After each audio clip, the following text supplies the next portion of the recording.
C'est un lieu qui se construit sur 7 niveaux, qui est composé de 1000 mètres carrés, avec des volumes qui sont assez impressionnants, qui a été dessiné pour une famille. Bonjour Adé, je suis Hugo Toro, je suis artiste, architecte et designer.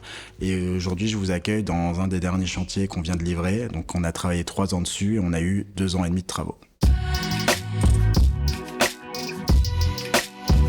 La lumière, pour moi, elle est primordiale parce que je peux faire le meilleur des dessins.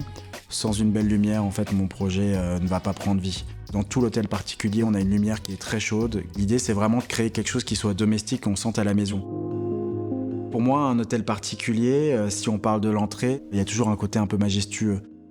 Ici, je voulais avoir une pièce qui soit très forte. Donc en fait, on a dessiné ce lustre qu'on a fait fabriquer à Murano et donc qui est en verre massif, qui est teinté aussi dans la masse, qui est aussi bien fait de verre que d'aluminium et qui fait 7,50 m de haut et qui donne vraiment une verticalité et une luminosité qui va englober vraiment tout l'espace et nous permettre aussi de créer une lumière homogène avant d'aller dans les espaces qui sont plus privés.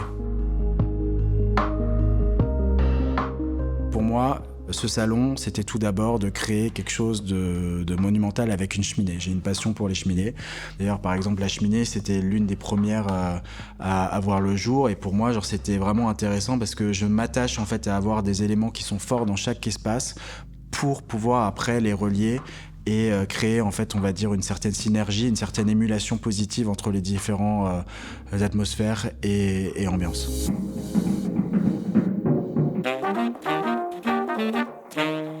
Je voulais créer une cheminée qui va ramener déjà une certaine couleur et une certaine texture. Donc on a créé des boudins sur mesure avec un de nos artisans, avec cette couleur un peu vert d'eau qui est un peu difficile, on va dire, à décrire, mais vraiment aussi avec ce petit embossé qui va faire aussi bien penser à quelque chose, on va dire, de naturel comme un bambou, mais de revisiter avec tout cet encadrement aussi qui va être en aluminium et qui va ramener ce côté contemporain. Et après, de venir casser justement cette symétrie assez rigide qui vient aussi du panotage qui est existant, avec une plantation sur le côté, avec après des formes qui sont plus organiques comme tout ce tapis et le canapé. Tout ça en dialogue avec l'héritage, avec aussi le sol en parquet de Versailles.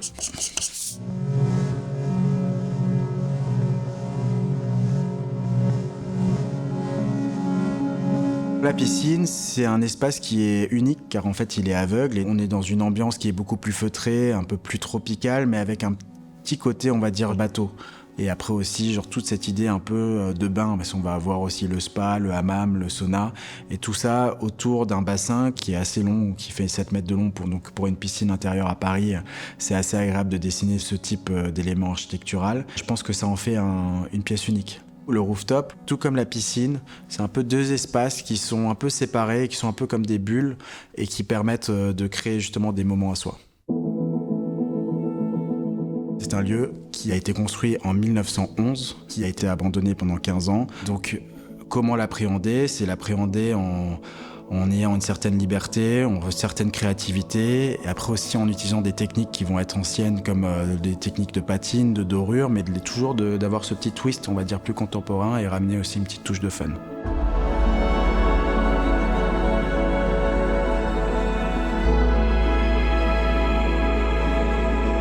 Donc on a des pièces qui sont très marquées, qui n'ont pas forcément de continuité dans la temporalité, donc on peut avoir aussi bien une lampe qui est beaucoup plus brutaliste et qui date de 2022, qu'après un bar, on va dire, brésilien des années 70. Et j'aime avoir ce mélange parce que pour moi aussi, c'est mon style. J'aime avoir ce côté voyage, carnet de voyage et ainsi de l'intégrer à l'intérieur. Et en plus, ce qui m'a passionné aussi dans ce projet, c'est que le client m'a laissé même aussi la direction en fait sur les œuvres d'art et même certaines, je les ai peintes moi-même parce que je suis aussi artiste. C'est une peinture abstraite et en même temps qui va rappeler une mangrove, qui va faire aussi bien écho avec les teintes qu'on va retrouver en partie haute et après aussi ici un autre qui est plus figuratif. L'idée c'était vraiment de toujours trouver cette texture et cette idée de layer. Et c'est un peu comme si l'eau venait effacer mais toujours laisser une trace et en fait j'aime toujours cette idée de travailler la trace. juste avant de rentrer dans la chambre parentale, on arrive d'abord dans ce bureau qui est un peu une rotonde sur lequel on a travaillé sur des tons ocre-jaune qui sont assez puissants, avec cette idée aussi d'oculus circulaire qui va créer justement un peu cette séquence qui va permettre en fait d'avoir une certaine procession. Et moi, c'est toujours quelque chose qui m'intéresse là-dedans, c'est comment passer d'une transition à l'autre. Parce que pour moi, le métier d'architecte, c'est la transition entre le matériau et les espaces. Et ça, c'est quelque chose qui est toujours primordial dans mon travail. Et j'aime après forcément avoir le détail, mais c'est toujours ça, c'est cette transition. C'est comme les escaliers. Les escaliers sont très importants pour moi. Ici, l'idée, c'était de créer en fait une chambre qui soit un peu fun. Donc du coup, on a le lit qui est mis sur un piédestal avec 2 marches pour accéder au lit. Et pour moi, en fait, le côté texture est hyper important. Et c'est pour ça aussi qu'on a travaillé sur des tissus qui sont tendus, donc un mélange de coton et de raffia. On a vraiment poussé aussi le détail avec ces poignées qui sont dessinés sur mesure et qui reprennent la forme de cornes de gazelle. Tout ça en chêne massif. On a différents meubles aussi qui viennent jouer justement genre dans l'espace, des éléments qui sont chinés, comme le canapé des frères Campana qui va justement lier le verre avec le tapis aussi qui est dessiné sur mesure et après qui nous emmène dans la salle de bain. C'est l'idée un peu d'avoir un pavillon de bain fantasmé avec cette grande baignoire, avec ce livre ouvert en onyx vert du Mexique et après ce travail de cannelure aussi en chêne sur les portes. Tout ça pour créer quelque chose d'assez homogène. De nouveau, chacun son espace, chacun son identité, mais toujours un fil conducteur.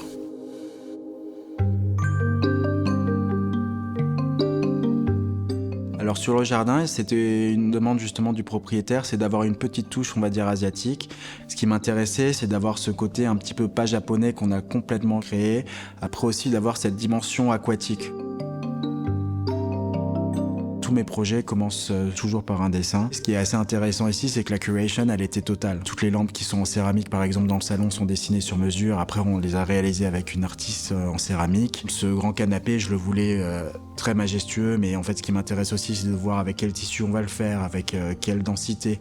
Et la salle à manger, on a dessiné cette grande table qui en fait se sépare en deux, qui permet aussi bien de, quand on a une tablée, on peut être à peu près à 14 il me semble, et après aussi quand on sépare, on peut manger à 3-4. C'est une marqueterie de loupe, donc du coup qui va reprendre un certain damier, qui va ramener du coup ce petit côté contemporain et qui va faire après aussi un message subliminal avec la chambre, avec le dessus de lit.